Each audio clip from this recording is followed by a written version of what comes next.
Bueno, con Jorge Montalvo, quien es el presidente de Acoprovi, la Asociación de Constructores y Promotores de Vivienda, siempre lo invitamos y generalmente a final de año para pasar un poco de revista no solamente al sector el que él representa, al subsector dentro del área de la construcción, sino al sector completo. Y por supuesto le agradezco a Jorge que siempre saca esta oportunidad para venir a compartir con nosotros. Saludos, feliz Navidad Jorge, y bueno, pues esperando que el año que viene sobre todo tengamos mucha salud, porque lo demás uno se la ingenia, ¿verdad que sí? Así mismo es. Muchas gracias, don Héctor, por la invitación y siempre un placer poder compartir con usted en ¿Cómo no? estos momentos, ¿verdad? ¿Cómo no? ¿Cómo no?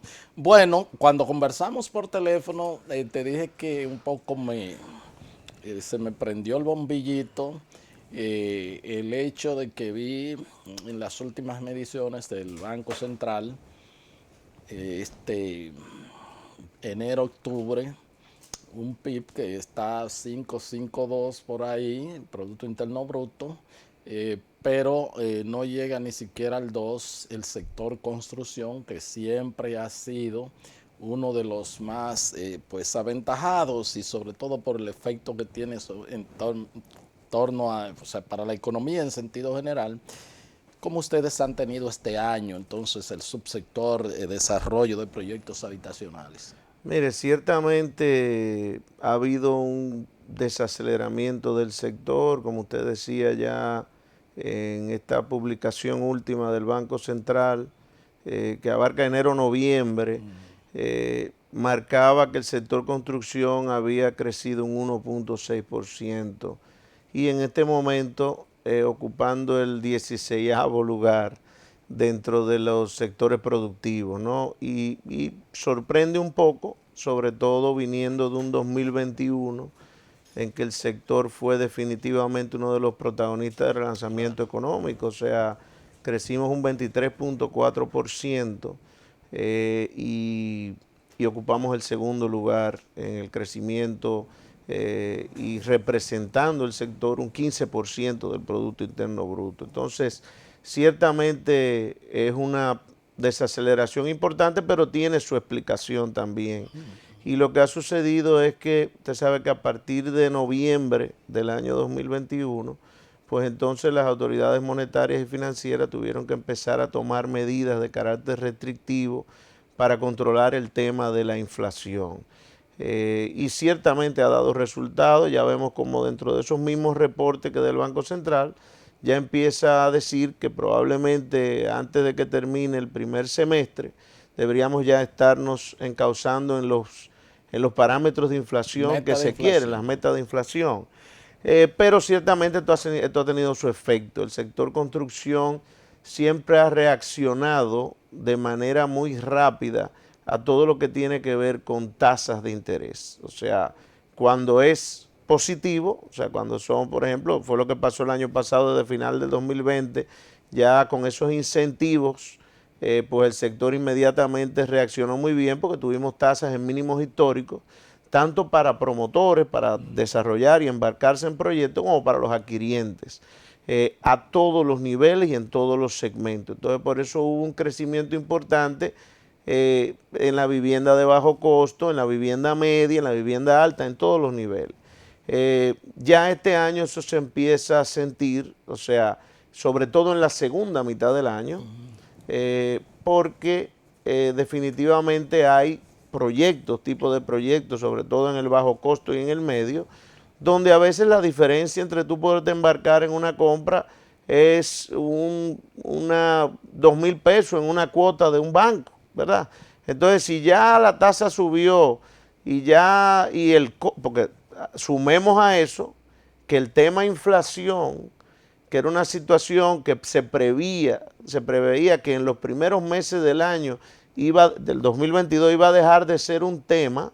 Entonces tuvimos la guerra de Ucrania y Rusia, que entonces prolongó y mantuvo el tema inflacionario sobre el tapete, llegando al punto de que ya cuando nos acercábamos a mitad de año, teníamos que el índice de costo de la vivienda que lleva la Oficina Nacional de Estadística, ya para los meses de julio andaba por un incremento, había aumentado un 40% desde el inicio de la pandemia, o sea, en un periodo de 2 años y pico. Entonces, claro, esto sumado al tema de tasa de interés, pues definitivamente fue los dos factores, yo diría, más importantes que tuvieron que ver con la desaceleración que ha tenido el sector en este 2022. Bueno, hablamos un poco también porque se había anunciado algunas reducciones del precio del acero, de otros componentes de la industria de la construcción, aunque conversé con algunos desarrolladores en términos privados y me decían,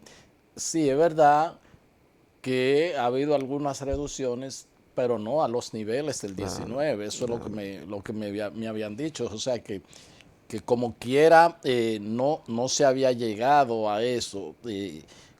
¿Cuáles componentes todavía se siente esa presión en los precios? Mire, ciertamente hubo una ligera reducción en los meses sobre todo de agosto y septiembre.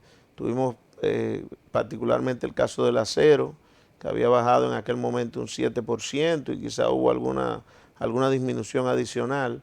Pero ¿qué pasa? Cuando tú calculas la incidencia que eso tuvo sobre el índice de costo de la vivienda, que ya habíamos comentado que desde el principio de la pandemia, cuando tú llegabas a agosto, había aumentado cerca de un 40%, pues esas reducciones que hubieron implicaron apenas un 2%.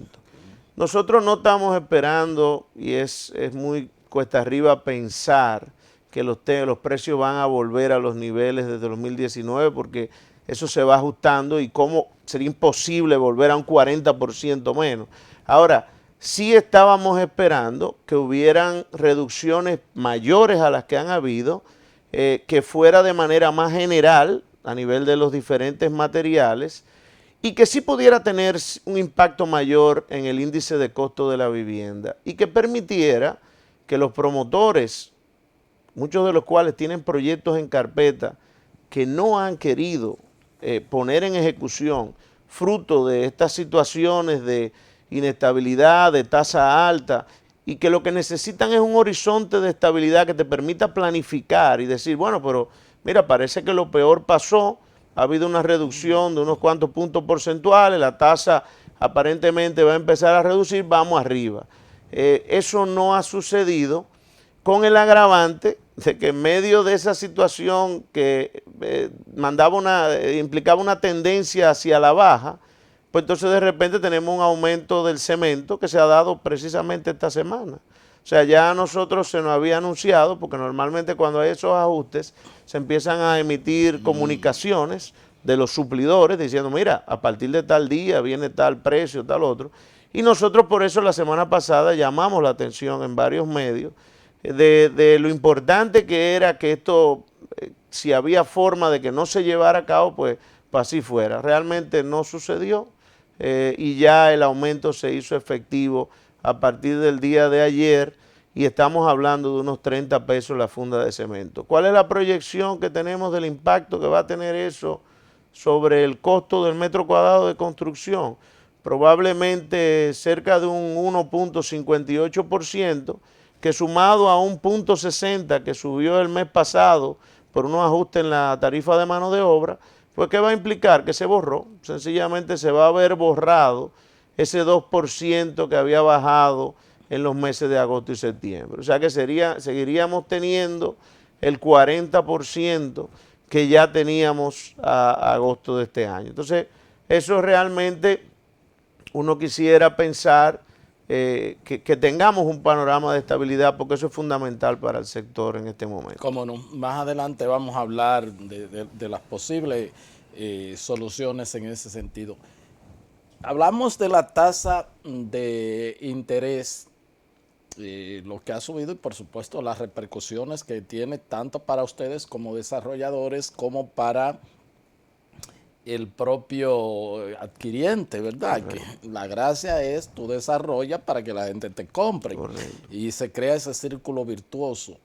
Me preocupa porque aunque se está planificando que para el año que viene pudiese haber comenzado un desmonte de esos tipos de interés, pero esta semana que acaba de concluir, la Reserva Federal subió 50 puntos básicos, sobre todo a su tasa de interés. Inglaterra, pero sobre todo la Reserva Federal, Inglaterra al día siguiente también aumentó su tipo de interés.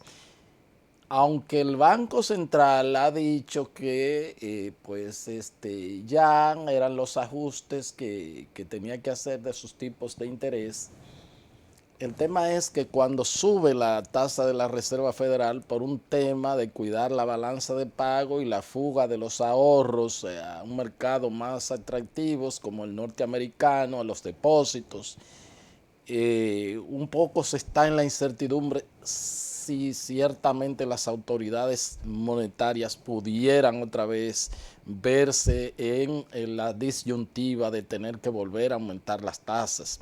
¿Qué es lo que ustedes esperan? Porque pensamos que en el 23 pudiese comenzar el desmonte, no a los niveles, por supuesto, de pandemia, porque eso no va a volver jamás, a menos que Dios no lo quiera, vuelvan situaciones similares en ese sentido. Pero con respecto a este tema, insisto, de los tipos de interés, el aumento de la Reserva Federal, ¿qué mensaje le da a ustedes para aquí en la República Dominicana? Mira, nosotros primero vemos con muy buenos ojos que las autoridades en su última revisión, las autoridades monetarias locales, no hayan revisado al alza. Pensamos que aquí probablemente, quizás la Reserva Federal todavía tiene un poco más de margen. Yo pienso que aquí las tasas de interés, en el caso de la colocación de inversión, pues están a niveles bastante altos. Y yo pienso que probablemente antes de que termine el primer trimestre, las autoridades puedan empezar a pensar en liberación de fondos del encaje, quizás de manera focalizada. O sea, ya hablábamos de que no vamos a tener lo que teníamos en los niveles prepandemia, eso tenía su razón de ser, pero ahora quizás, y conociendo, y sobre todo probablemente cuando lo empiecen a hacer, yo pienso que la vivienda será de los primeros sectores a los que se le pondrá atención, porque ustedes saben que el sector construcción es de lo de mayor derrame en la economía. O sea, cuando el sector construcción está trabajando de manera eficiente y activa, se activan demasiados subsectores. O sea, estamos hablando de que cuando la construcción está trabajando, pues el transporte se activa, el corredor inmobiliario se activa, los industriales, porque producen todos los bienes, los comerciantes, los comercios, porque la gente maneja más dinero, ¿verdad? Entonces, yo pienso que de lo que primero se le va a poner atención, lo que probablemente las autoridades monetarias siempre han sido muy prudentes y probablemente empiecen con el tema de la vivienda social, los proyectos de bajo costo, quizás se metan un poquito en la vivienda media, lo han hecho anteriormente, pero que entonces tal vez el sector lujo, porque la vivienda de más alto estándar, porque quede para más adelante. Pero yo pienso que las autoridades saben y el gobernador conoce de primera mano el efecto que eso tiene y han tenido siempre la capacidad y la prudencia de tomar estas medidas en el momento adecuado. O sea que yo pienso que definitivamente el tema restrictivo ha sido más largo de lo que se pensaba porque se juntó con el conflicto de Ucrania. Y yo pienso que antes de que termine el primer trimestre, la esperanza nuestra es que empiece ese desmonte y empecemos a tener liberación de encaje de manera focalizada. No importa lo que esté pasando con la Reserva Federal. Yo pienso que lo que parecería es que viene lo que están anunciando las autoridades a nivel internacional, que viene algún tipo de recesión. Se pronostica China, Estados Unidos y Unión Europea cero de crecimiento, algunos de ellos inclusive algo negativo. Entonces tenemos que ver cómo empujamos el crecimiento interno y probablemente de las mejores herramientas que puedan tener las autoridades es el tema de construcción.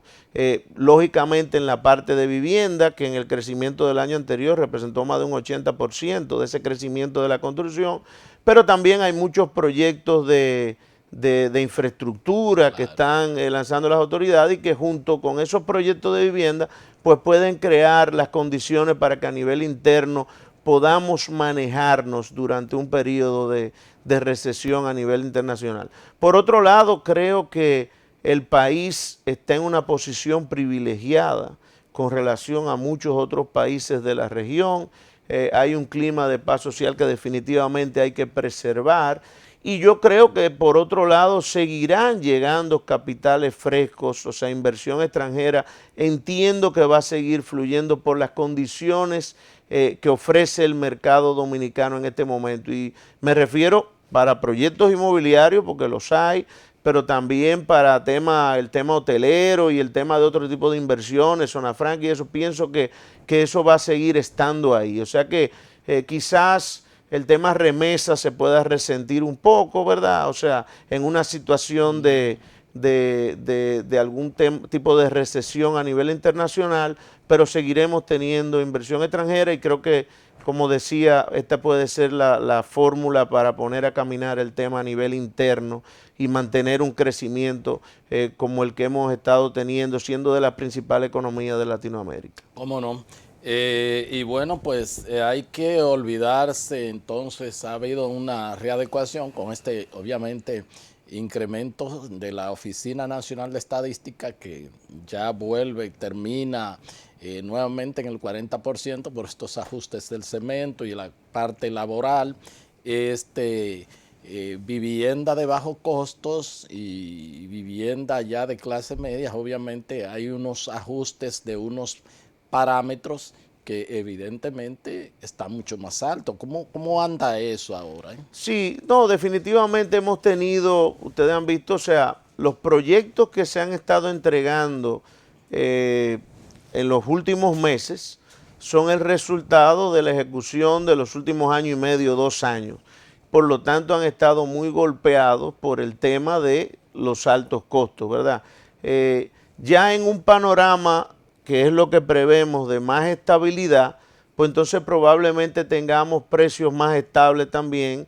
De aquí en adelante es lo que queremos pensar a nivel de costos del metro cuadrado de construcción. Sí hay una serie de medidas que pueden tomar las autoridades y que ayudarían a que estas personas que se han embarcado en proyectos, por ejemplo, en el caso de los de bajo costo, o se están embarcando en nuevos proyectos que están saliendo al mercado, pues tengan esa certidumbre de que van a poder llegar a feliz término con las inversiones que están haciendo. Una de esas medidas es definitivamente, tiene que venir un ajuste en el tope de la vivienda de bajo costo. Hubo un ajuste el año pasado que la verdad que aplaudimos bastante en su momento porque fue una petición directa del sector de que se ajustara porque la inflación había pegado muy duro, como hemos visto. Pero ya ese ajuste que finalmente se convirtió en ley a final del 2021, cerca de noviembre, pues entonces la inflación de este año con la guerra lo borró. Se lo tragó. Entonces definitivamente debe venir un ajuste y ojalá que, ya decir que fuera antes de que termine el año es muy difícil, pero en el mes de enero a más tardar a haber un ajuste importante. ¿El tope cuánto está ahora El tope mismo? está en 4.5 millones de pesos. ¿Y cuál sería más o menos las estimaciones? Bueno, que nosotros pensaríamos que deberían dar, si vemos lo que ha sido el índice de costo, ya no tomándolo desde el principio de la pandemia, sino desde el último ajuste, pues deberíamos pensar que deberían dar por el 17-18% el ajuste que tendría. Habría que ver cómo se va a manejar. Por eso nosotros, eso llegaría como a qué. Bueno, si vamos a ver algo así, porque son 4.5, el 10% son 450, 900 mil pesos más. O sea que estaríamos por los 5.5. Nosotros ya de hecho hemos hecho acercamientos con el ministro de la Vivienda. Inclusive teníamos pactado una reunión que se va a retomar ahora en los próximos días y uno de los temas es definitivamente ver el tema del tope, ¿no? O sea, y otras particularidades que son, por ejemplo, ustedes saben que la calificación de la vivienda de bajo costo la tiene el Ministerio de la Vivienda. O sea, los proyectos van allá, se depositan y ellos son los que califican. Y queremos también que hayan algunos ajustes, que por ejemplo el tope se califique por la vivienda, por el apartamento tipo, ¿verdad?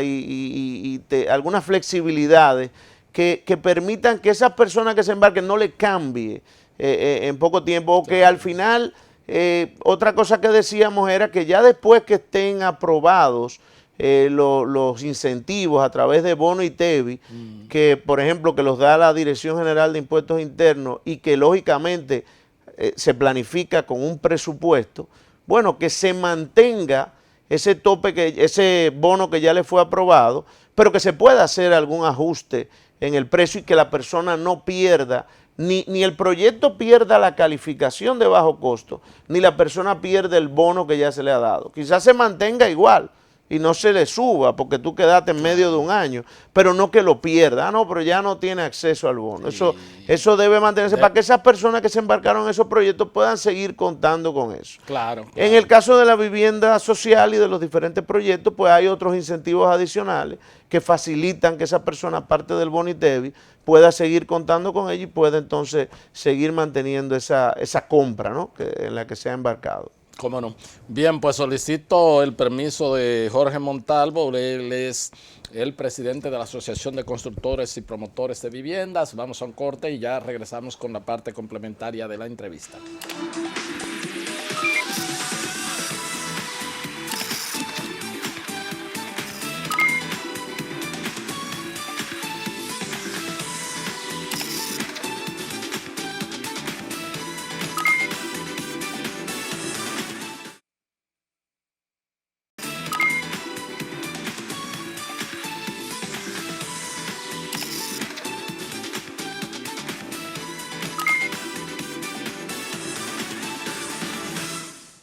Bien, continuamos con esta entrevista con el arquitecto Jorge Montalvo, presidente de ACOPROVI, es la Asociación de Constructores y Promotores de Viviendas. ¿Cómo vamos con el tema del déficit habitacional? Siempre se hablaba, bueno, tenemos déficits de 1 millón, luego, pero entonces está la calidad de la vivienda, porque a veces hay viviendas que no son viviendas, y el tema no solamente de que estamos en la ruta de los huracanes, de terremotos, pero también huracanes, pero a veces sin huracanes. Pero ya vimos lo que pasó con Fiona, pero vimos también un aguacero aquí en Santo Domingo, que no solamente fueron las viviendas vulnerables, sino también, pero ya eso es otra situación. ¿Cómo vamos en ambos renglones el tema tanto de vivienda en sentido general, déficit, y vivienda, agregándole vivienda de calidad para la gente vivir? Mire, definitivamente el tema del déficit habitacional es uno de los grandes desafíos, ¿verdad?, que tiene el país.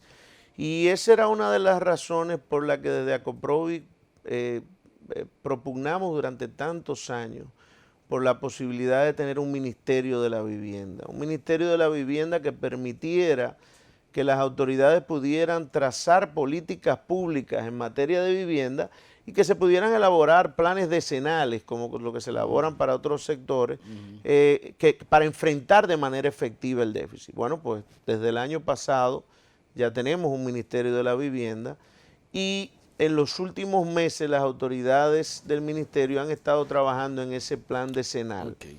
Y dentro, que todavía no ha salido, pero debe estar saliendo ahora en los primeros meses del año.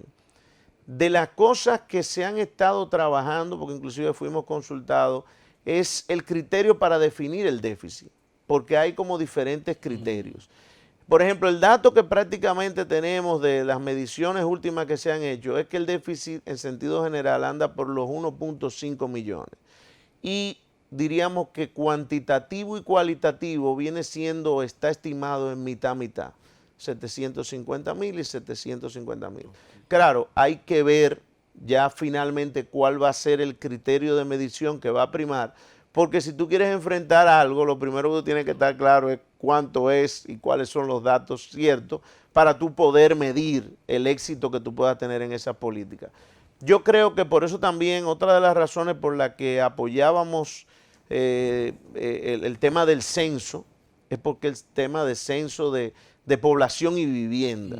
Y ahí podía salir también, y esperamos que así sea, data importante en materia de vivienda, que permita a estas autoridades entonces acabar de armar ese plan y entonces ver cuáles son las políticas que van a tener de aquí en adelante. Pero yo creo que ahora hay las condiciones, por eso que estábamos hablando de tener ese ministerio, tener esas políticas que se puedan establecer, de trazar políticas públicas en materia de vivienda que puedan ser efectivas para empezar a mitigar ese déficit habitacional, que siempre tendrá que tener, y ya lo hemos visto en esos planes sociales que se han lanzado, la participación del sector privado. Tú necesitas el sector privado que se involucre, tú crear las condiciones para que sea atractivo para involucrarse y mitigar. Que el sector privado construya y que el Estado cree las condiciones de facilidades a políticas públicas tendentes a mitigar y abaratar los precios. ¿Cómo incentivamos que las personas se puedan embarcar? Ah, bueno, mira, los planes sociales tienen bono mujer, Sí. Bono tierra, bono TEBI, bono, o sea, todo ese tipo de facilidades es lo que permite que las personas se puedan embarcar. Bono discapacidad, una familia que tenga personas con discapacidad, que la mudadera y todo eso, la ambientación. Y es que está comprobado que una vivienda le cambia la vida a una familia, claro sí. Y es el único mecanismo viable para salir del círculo de la pobreza, o sea, permite que los jóvenes puedan... Lo primero es la palabra dignidad. Claro, una vivienda digna. No hay cosa más indigna para el ser humano que usted mudarse, sobre todo cuando esté en pobreza, de un sitio a otro, se expone a todo, es una cosa... Y entonces ir, probablemente mudarse, pero de un sitio malo a uno peor muchas veces, o sea, sin ninguna condición. Y por eso es que nosotros también, uno de los proyectos que tenemos como meta, es el tema de empujar una ley de alquileres. Y ya hay un proyecto con el cual hemos aportado mucho, que es el que está ahora mismo reposando en la Cámara de Diputados, que es del presidente Alfredo Pacheco, sí. Y en el cual hemos podido aportar, y en estos días nos reunimos con él, nos decía, mira, esto no es escrito sobre piedra, esto vamos a sacar una buena ley que sea revolucionaria y que permita las condiciones de seguridad jurídica. Claro, para tú invertir, porque si bajo las condiciones actuales es muy difícil invertir. Entonces, que podamos tener un mercado de vivienda para todos los niveles. Claro. O sea, que también la vivienda de bajo costo y la vivienda de esos niveles, puedan haber viviendas dignas para alquiler y que las personas puedan pagar, porque es que la gente paga a veces 6,000 pesos en una cosa, en una parte de atrás, en una cuartería sin ninguna condición. Si esos mismos 6,000 pesos lo puede pagar en una vivienda digna, porque hay las condiciones para que se pueda, bien a capitales frescos, a invertir para fines de alquiler de vivienda y no solamente... Porque aquí hay muchísimos fondos de inversión con recursos para invertir, pero solamente lo están haciendo en locales comerciales, en edificios comerciales, porque es lo que le da cierta seguridad jurídica. Y ahí es donde se sienten seguros. Tenemos que crear esas condiciones para que también la vivienda sea atractiva para esos fines. Claro. Y siempre hemos hablado también de una garantía que puede haber parte de los fondos de pensiones, que es un recurso que está ahí. Ya vimos que inclusive las nuevas autoridades de la Superintendencia de Valores están incentivando que esos fondos vayan también a otros compras de títulos de acciones, pero el sector de la construcción y de vivienda está demostrado que es un sector estable, que es un sector que condiciones... ahí están seguros. Y que tiene garantía muy sólida. Es un título en blow y varilla. O sea, claro, lo que pasa es que no ha habido las condiciones, pero la misma ley prevé que ellos pueden invertir. Yo estoy seguro que con una buena ley de alquiler hay unos recursos que se van a volcar al tema. Y esa ley puede ser tan o más importante y más revolucionaria de lo que fue en su momento la ley de mercado hipotecario y fideicomiso, que cumplió 10 años y que ha tenido un impacto, ha revolucionado todo lo que tiene que ver con bajo costo sobre todo. O sea que esto puede tener un impacto y crear un mercado inmobiliario nuevo que no tenemos en el país. Que sería y finalmente, para pasar a un tema ya de aspecto laboral, ¿cómo está el tema? Muy engorroso, y cualquier cosa que se diga aquí, esto tiene muchas aristas. ciertamente o no las repatriaciones de indocumentados o de haitianos tiene algún efecto en la industria de la construcción? Mira, ciertamente hay sobre todo en una parte del proceso constructivo, depende bastante del tema de mano de obra, sobre todo en la obra gris, esa obra de albañilería. Pero nosotros en ese sentido, y desde el año pasado que se empezaron a anunciar, había un tema de un levantamiento biométrico, y nosotros inmediatamente nos acercamos a las autoridades de migración y al mismo ministerio de Interior y Policía, y les manifestamos nuestra colaboración. Inclusive ofrecimos que en las mismas obras, en algunas obras importantes, pudieran ser centros de levantamiento biométrico. Y yo creo que es fundamental, y las autoridades tienen todo el derecho de trazar su política migratoria. Nosotros lo que sí necesitamos es que sea posible y factible regularizar. Una de las primeras medidas que dijimos, señores, pero aquí se hizo un programa de regularización hace unos años, habrá 5 o 6 años. ¿Por qué ese grupo que ya está regularizado no renovamos de manera automática esos carnets? Claro. Y entonces ya con ese grupo hace que el trabajo que tienen que hacer las nuevas autoridades con otra parte que tal vez no sea más fácil.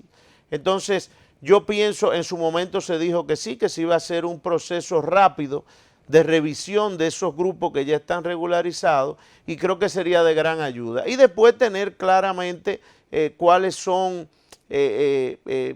procesos rápidos y ágiles para poder regularizar el grupo adicional, y quizás con algunas flexibilidades que las ha habido, inclusive con los venezolanos en su momento, por las mismas situaciones que tenía Venezuela, hubo unos procesos que se flexibilizaron. Pues entonces aquí es el mismo caso. O sea, en Haití tenemos un estado fallido. O sea, en Haití tenemos una situación que sacar un pasaporte o sacar una renovación de un pasaporte es a veces un imposible. Entonces quizá tenga que venir ese tema de, bueno, mira, si está vencido con menos de 6 meses, o sea, si el carnet está vencido pero fue del plan de regularización, es sencillamente ponernos ya se tiene con la data. Claro, claro. Y lo más importante de todo, como han dicho las autoridades en su momento, es saber quiénes son y dónde están. Entonces, los que están regularizados sabemos quiénes son y dónde están. Y los que no, entonces, bueno, el levantamiento biométrico es una forma muy buena de empezar, porque ya tendríamos huellas de todo tipo y se haría un registro de dónde están. O sea que nosotros en ese sentido estamos abiertos a colaborar, como le hemos dicho a las autoridades en el pasado, y realmente el sector no necesita más mano de obra. O sea, la que está actualmente en el país es un tema de terminar de hacer ajustes, regularizar lo que no está regularizado, y el sector funcionaría de manera eficiente con eso. Y nosotros como asociación también, por otro lado, hemos estado haciendo esfuerzos con lo que es la tecnificación y capacitación de la mano de obra.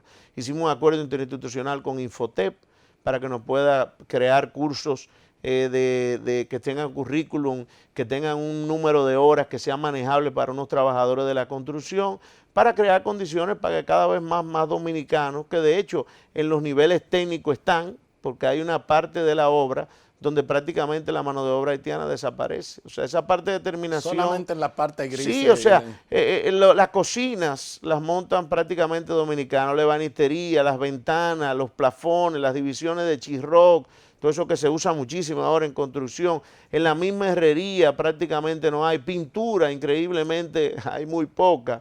O sea que es un segmento y un momento de la obra. Y por eso también nosotros hemos hablado de que hay que cambiar el criterio de cómo tú ves una construcción. Tú no puedes agarrar solamente la fotografía de un momento, sino el proceso completo. Una obra dura 2 años y pico. Entonces, ¿cómo es el tema de la mano de obra? Durante todo ese proceso. Y entonces de esa manera yo creo que, y es un tema de criterios, ¿no? Y por ahí se habla de una modificación en la ley de migración, en código de trabajo, en toda esa cuestión. Pues eso son cosas que hay que tomar en cuenta a futuro. ¿Cómo no? Y a propósito de ese tema laboral, el asunto de la seguridad social, cómo encajan en la industria, bueno, régimen contributivo, régimen subsidiado. Hace mucho tiempo que se habló de un contributivo subsidiado, pero eso se ha quedado, es la parte coja de todo este proceso para la regularización frente al sistema de seguridad social. ¿Cómo entran ustedes en esa Mire, qué industria? bueno que me toque ese punto, porque esa es una situación que el sector construcción, que es un sector que genera más de 400.000 empleos directos, yo digo que sigue siendo una tarea pendiente el tema de seguridad social. Con el plan de regularización en su momento se avanzó, porque ya con lo que tuvieran regularizado podían cotizar en la TCS, pero hubo una resolución, la 472-01, que fue de final del 2019, que generó un escalamiento o sea, previo a eso nosotros podíamos inscribir un trabajador por los días que le pagábamos. Que cómo funciona la construcción, o sea, este trabajador hizo 10 días, el otro hace 5 y tú pagabas por eso. Ya de esa resolución en adelante, pues entonces se creó que fuera escalado al salario mínimo, que no es el del sector, porque el salario mínimo, como dicen, no sectorizado, el nuestro es sectorizado, pero como lo nuestro es tarifas, entonces no se adapta a eso. Y hemos tenido múltiples reuniones con el tesorero de la Seguridad Social, don Gencio Adara, y coincidíamos en que el problema es que nosotros, el régimen contributivo no es el régimen adecuado para el sector construcción, sino que el régimen que más se asemeja o se parece al sector es el contributivo subsidiado. Y es un régimen que no ha entrado en vigencia. Nosotros inclusive, yo aprovecharía para eso mismo, para hacer un llamado a las autoridades y al mismo ministro de Trabajo, a que aprovechando que ya ellos tuvieron la iniciativa con el sector de domésticas, fíjese que se habla de que se va a hacer un piloto realmente del contributivo subsidiado con el sector de las domésticas. Pues mire, yo creo que es una oportunidad de oro para que un sector con el impacto que tiene el sector construcción se pueda embarcar en algún tipo de piloto del régimen contributivo subsidiado y ya le demos tranquilidad a los desarrolladores y a los trabajadores, o sea, que ya están, que se puedan inscribir sin problema y que puedan estar operando y se adapte a la dinámica del sector. Un trabajador trabaja un tiempo, pero después se va a otra compañía o pasa un mes, entonces ahí con el contributivo subsidiado que tiene que ver con el aporte también del Estado, yo creo que se pudiera resolver definitivamente ese tema de la tesorería de la seguridad social para los trabajadores del sector construcción. Me parece interesante y esto se da dentro de todo el marco que hemos hablado de crear las condiciones para que la industria pueda avanzar y tomando en cuenta que ustedes serán los desarrolladores de todos estos proyectos, son de estas viviendas que se necesitan a bajo costos, vivienda para familias en condiciones que no son gente de dinero, y pudiera ser esto un ingrediente, quizás un incentivo que el Estado también está dando dentro de todo este paquete para fortalecer la industria. Es una herramienta que tienen las autoridades a mano precisamente para eso, para crear condiciones de que el sector pueda desarrollarse de la mejor manera. ¿Y ustedes estarían dispuestos a entrar en ese piloto? Sí, totalmente, totalmente. ¿Cómo no? Y lo hemos manifestado, lo hemos conversado con el tesorero y lo hemos comentado en su momento en algunas reuniones de otro tipo con el mismo ministro, pero creo que ahora con eso del plan piloto de las domésticas, pues quizás ya ellos tengan eso más estructurado y lo podamos poner en ejecución con el tema de los trabajadores de la construcción. ¿Cómo no? Y ya finalmente, ¿cómo ha estado el tema de las construcciones a iniciativa del gobierno? Que bueno, pues son modelos, creo que se llama Vivienda Feliz, el proyecto, el plan de Vivienda Feliz, el año pasado no avanzó bastante, pero veo que ahora se han hecho algunas inauguraciones, quizás no va al ritmo que se prevé, digo yo, pero tampoco en tanto retraso como en el 21. Los ingenieros, la gente de ustedes que están involucrada, ¿cuáles son las informaciones? Mire, yo creo que definitivamente el sector apuesta al éxito de esos programas. Esa es una forma de abarcar la base de la pirámide. Se ha creado un mercado que no existía, porque era un mercado, el sector privado podía trabajar el bajo costo, pero no tenía la forma de llegar a esos segmentos. Ahora con estos programas de Mi Vivienda y Familia Feliz, pues se han generado las condiciones a nivel de incentivos para los adquirientes que hacen posible que eso sea así. Quizás no ha tenido todavía, como usted decía, 2021 y parte del 2022, quizás no ha tenido el impacto por la situación de inestabilidad que se ha presentado, ¿no?, con el tema de los materiales.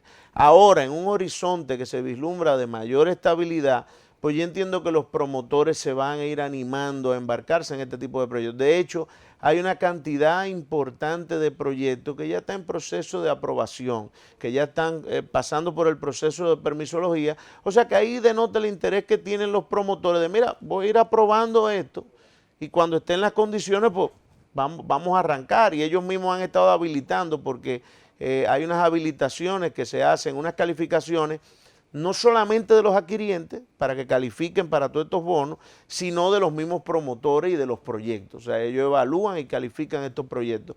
O sea que yo creo que el 2023 va a ser fundamental para ya el lanzamiento definitivo y de manera importante de estos proyectos.